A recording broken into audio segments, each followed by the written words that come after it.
What if every elite defensive player went to the team they had their best game against? Now, we've already looked at this for wide receivers, running backs, but now we're going to calculate the highest overall defensive player on every team's best game in their career by using fantasy scoring for defense. Now, I've never played defensive fantasy, but I was curious how it works, and I figured this would be a great moment to look at it. You get 6 points for touchdowns, 3 points for interceptions, fumbles forced and recovered, and then 2 points for sacks. Assisted tackles, you get half a point, and then everything else is 1 point. Now, in the case of a tiebreaker, you know, if the highest overall in the defense is the same between two players, we'll use the player who had the more points in fantasy in one game. Let's start with Jaylon Johnson from the Bears. His best game was on October 22nd, 2023, when he had 2 INTs, a touchdown, 2 pass deflections, 2 solos, and 1 assisted tackles against the Las Vegas Raiders for 16.5 points. He's headed to the AFC. As for the Bengals, we have Trey Hendrickson. Believe it or not, his best game was also against the Raiders when he had 1 forced fumble, 1 pass deflection, 7 quarterback hits, 4 tackles for loss, 4 solo tackles, and 4 sacks for 27 points. So now they get to add him to their defensive line. Now we're looking at Buffalo. Greg Rousseau, their highest overall in defense, and his best game was actually against an NFC opponent back on September 8th of 2024 when he had 1 forced fumble, 2 quarterback hits, 3 tackles for a loss, 6 solo tackles, and 3 sacks for 20 points against Kyler and the Cardinals. That's where he's going. Patrick Surtain, the second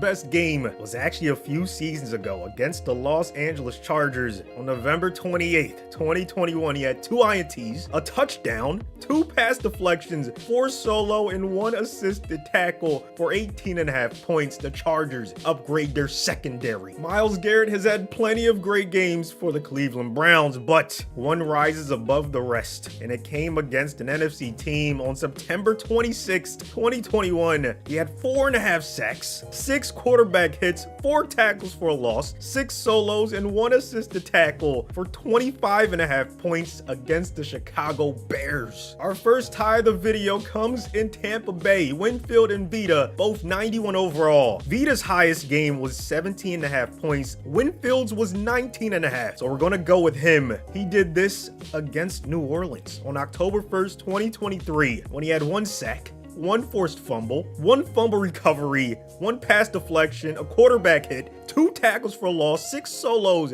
and 3 assisted tackles. He's headed to New Orleans. Buda Baker is tied for the most fantasy points in a game so far with 27 against the Houston Texans on November 19th of 2017 when he had 1 sack, 2 forced fumbles, a fumble recovery, 2 pass deflections, a quarterback hit, a tackle for a loss, 11 solo tackles, 2 assisted tackles. Houston gets a nice boost to their secondary. Now the Chargers added Patrick Surtain, but they're losing Derwin James. Back on October 10th, 2021, he had a forced fumble, 1 quarterback hit, a tackle for a loss, 1 sack, 9 solo tackles, and 7 assisted tackles for 19.5 points against the Browns. Chris Jones has been a stud on Kansas City for a very long time, but now they have to get rid of him. He had his best game against the Cowboys back in November of 2021. He had 3.5 sacks, a forced fumble, a fumble recovery, a pass deflection, 3 quarterback hits, 2 tackles for a loss, 4 solos, and 1 assisted tackles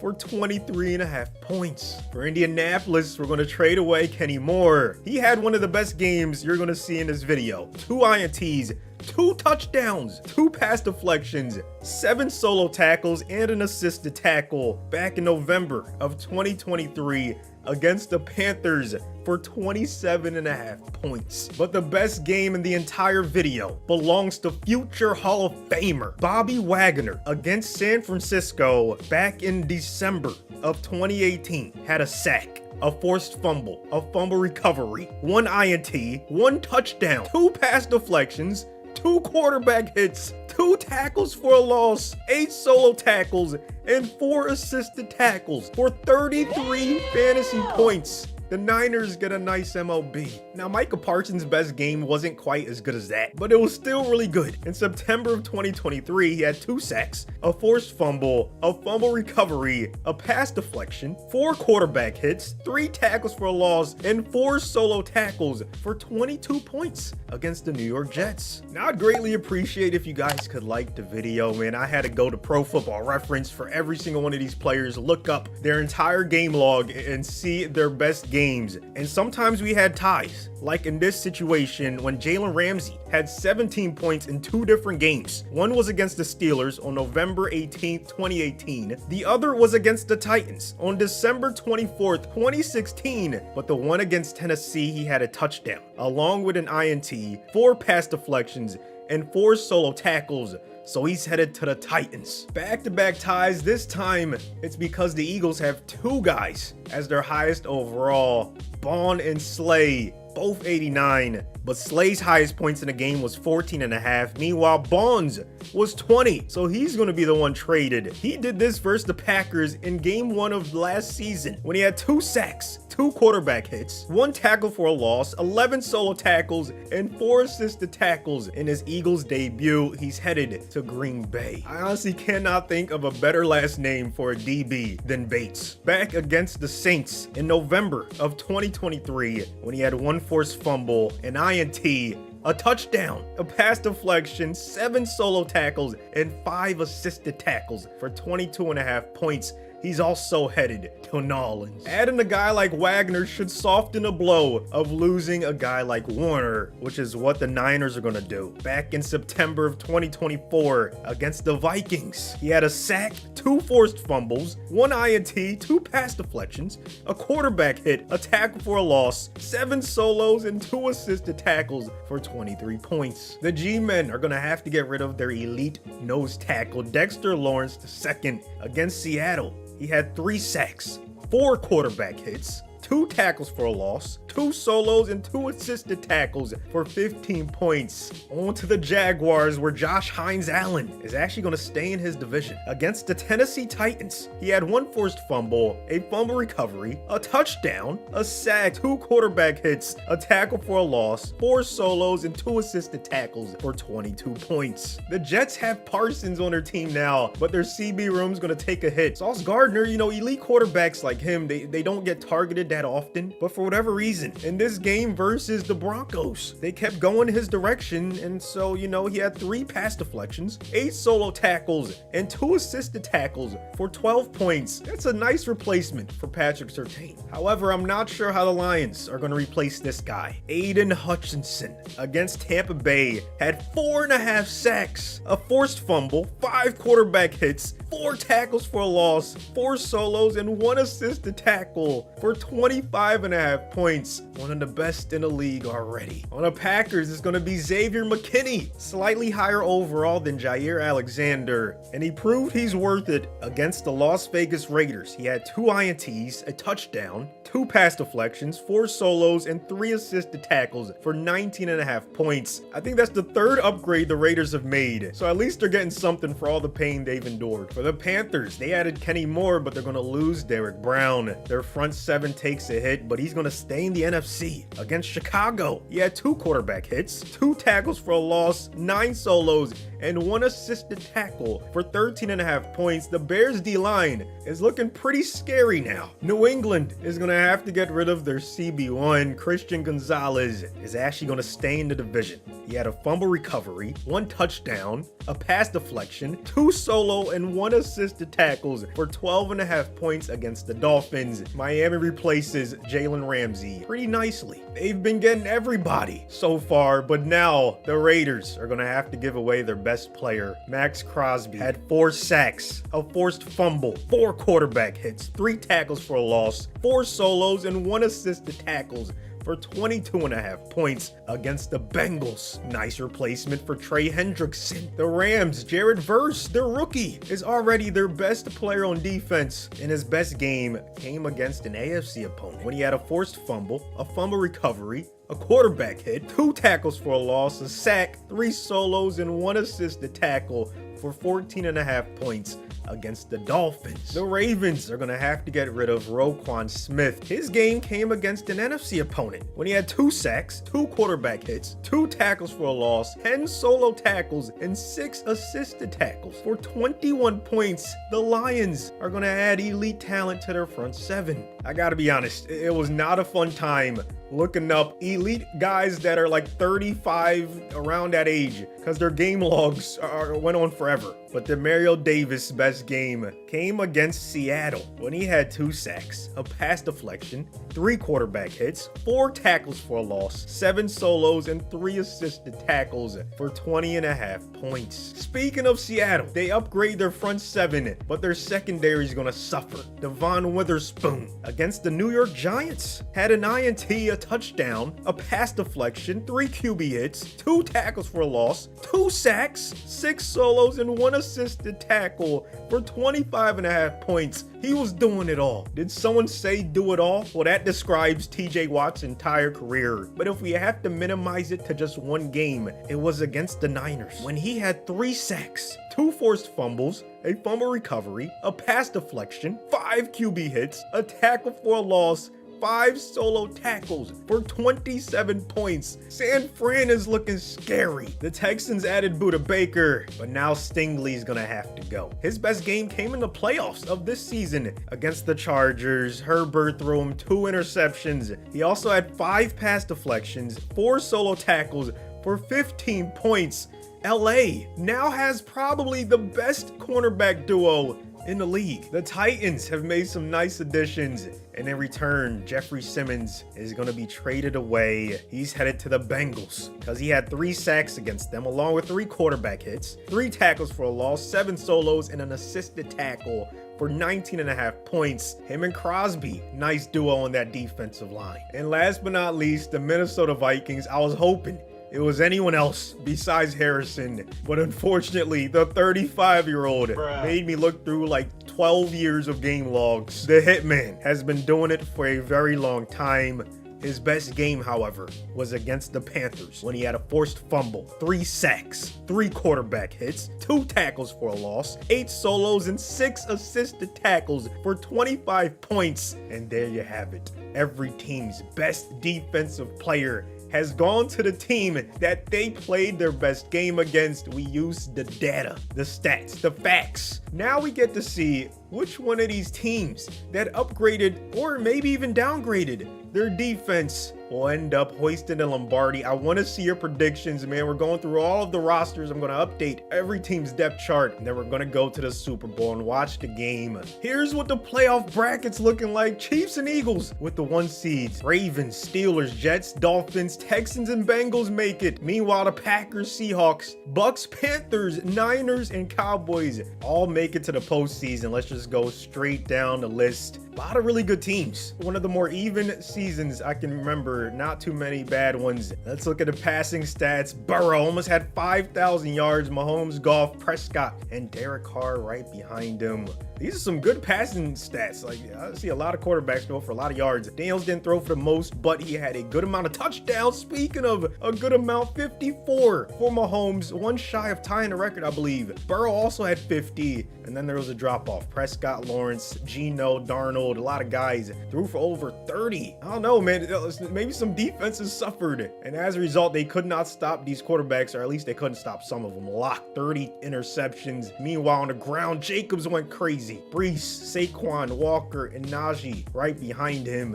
Not that many guys rushed for 1,000. So maybe the run game struggled because the pass games were doing so well. Meanwhile, Henry and Lamar top 2 in rushing touchdowns. They combined for 39. That has to be some sort of record. Unbelievable season on the ground from them. Receiving wise, Jamar Chase, most receiving yards. I don't know if anyone's gonna have that many receptions as well. A lot of guys had 1,000 yards though. 136 receptions. Hollywood second, and then Jaden Reed. That's the only guys that had 100 on the season. Great performance by them three. Jamar couldn't quite get the triple crown. Thielen had 20 touchdowns. Chase's teammate Yoshivas had 19 along with Rashee Rice, and then a few guys with 16.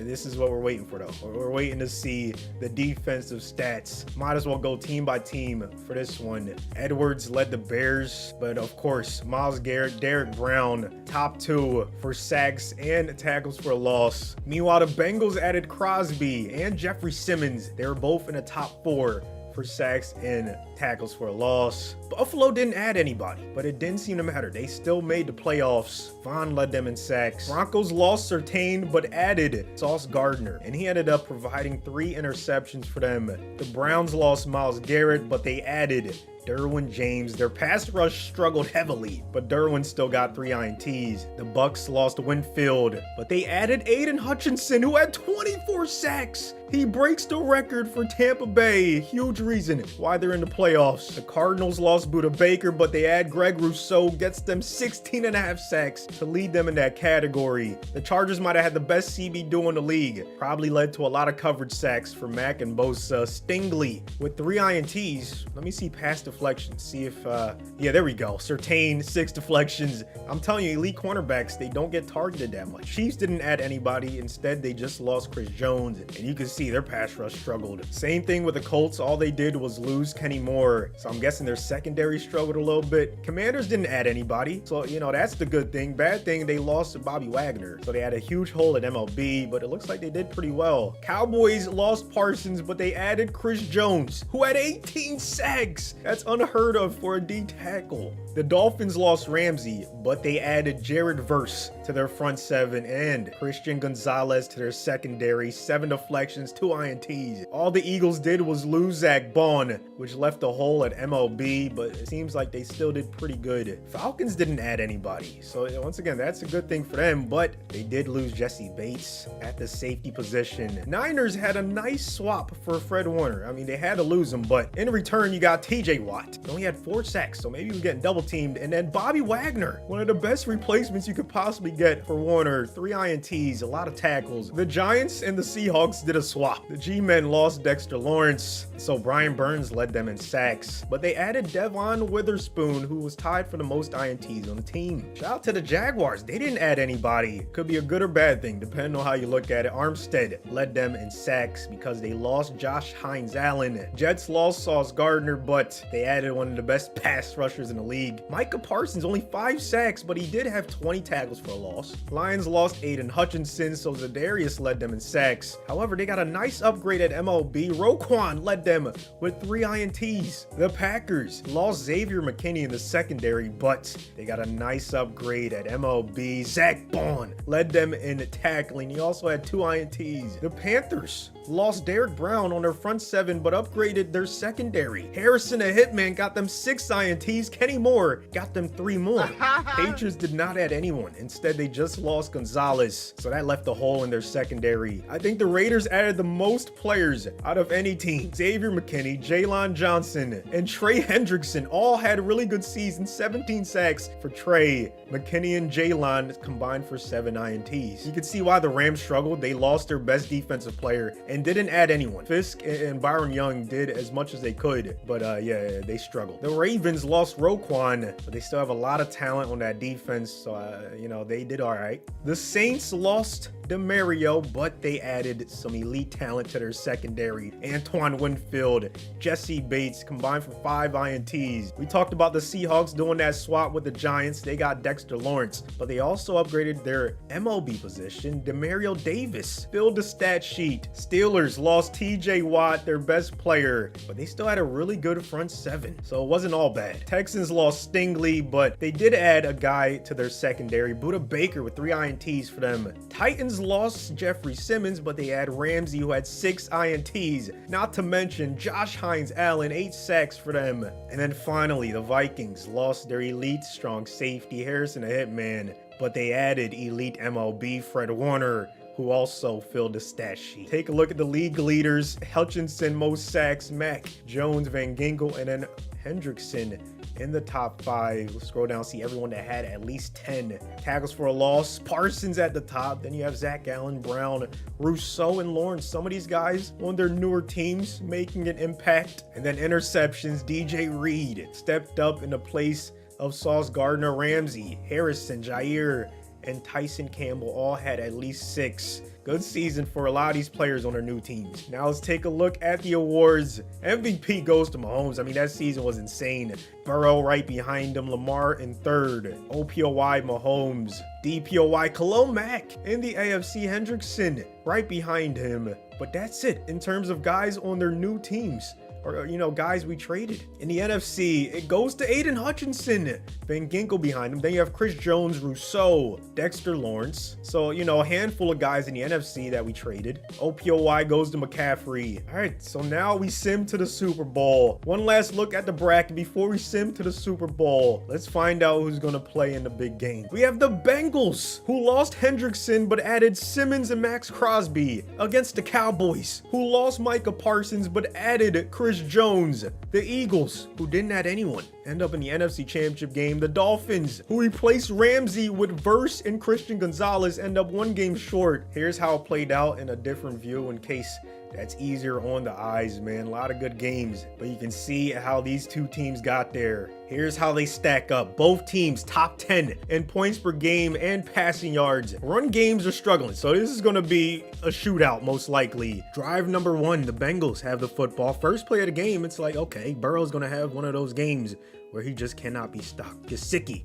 picks up the first down. Then the next play, you're like, okay, DeMarcus Lawrence on a D-line with Chris Jones, even though they lost Parsons, they're going to be just fine. That's why they're in the Super Bowl. And then 3rd and 14, Burrow gets hit, but he hits Yoshavas in stride, and we are off to the races. 7-0, just like that. Cincinnati on top. And here comes Dak and the Cowboys offense. The Bengals, for whatever reason, kept on sending the blitz, and I just didn't understand it. When you have Simmons and Crosby, guys that can get after the quarterback, then again, they send a blitz right there. Jermaine Pratt forces the fumble. Dak luckily falls on top of it, avoids giving Cincy phenomenal field position, but here come the Bengals anyways. Gesicki with a great start to this game, picks up the first down. Looks like they're going to get at least a field goal, but Deron Bland shuts down this drive, picks off Burrow, and saves the Cowboys from giving up any more points. Now they're still only down 7, and the Bengals are going to send a blitz. Dak is going to make them pay. Brandon Cooks across midfield, best drive of the game they have so far. Dowdle was running really well in this game. I did not expect him to have the type of game he did have against this front 7. Dak going to scramble in their first drive in half number 2. This is why I didn't understand why the Bengals were blitzing. You have really good defensive linemen. Why expose the back end of your defense and call cover 0? I just didn't get it. Dowdle makes them pay. Cowboys take a 7-point lead, 3rd and long. You know, when Chris Jones knows you're going to be passing, you know, because you're down on the scoreboard, he's going to get after your quarterback. Overshown in there as well. He's another nice young piece Dallas has. Hopefully he gets healthy. And Dowdle, once again, I did not expect him to run this well against this great defensive line with 2 guys that can, you know, run stuff really well. Credit to Dak, though. He was scrambling when he needed to. He fumbles it right there, but it goes out of bounds. Another lucky play. I got to call what it is, but you do need a little luck to win Super Bowls. Dak almost getting sacked by Crosby, gets rid of it just in time. CeeDee Lamb puts them up 2 possessions. Last chance for the Cincinnati Bengals to win their first Super Bowl in franchise history, but no. Trevon Diggs with the INT, and for the first time in a very long time, the Cowboys are Super Bowl champions. Hopefully you guys enjoyed it. Please like the video, it helps a lot. Comment for the algo. I'll see you on the next one. 'Cause I'm on one, ay, number one.